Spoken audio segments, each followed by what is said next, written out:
எல்லாருக்கும் வணக்கம். ஆர்கே நகர்மணி. என்னடா இவன் புயல் போயிடுச்சு, வெயில் வெட்ட வெளியே எப்படி அடிக்குது, இன்னும் அதை பத்தி பேசிட்டு இருக்கானா அப்படின்னு நினைக்காதீங்க. நம்ம என்ன பண்றோம் அப்படின்னு பாத்தீங்கன்னாக்கா, ஒரு பிரச்சனை நடந்திருக்கு, அதுக்கு என்ன தீர்வு, ஸோ நம்ம அதை பார்க்க மாட்டேங்கிறோம். உடனே இன்னொரு பிரச்சனைக்கு போயிடுறோம். அது காரணம் நம்ம கிடையாது.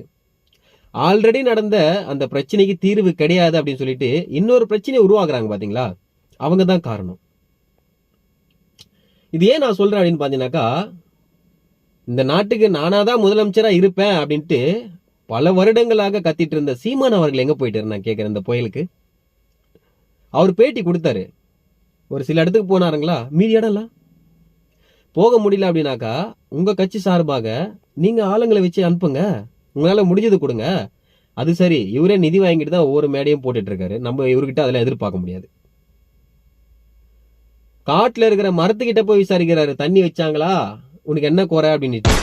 நாட்டுல இருக்கிற மக்கள் 4 நாளா அத்தியாவசிய பொருளை வாங்க முடியாம, தண்ணி இல்லாம, ஒரு பால் பாக்கெட் இல்லாம எவ்வளவு கஷ்டப்பட்டாங்க. இதுதான் நீங்க. இதுதான் தற்கூரின்றது யாருன்ட்டு நிரூபிச்சிட்டாங்க.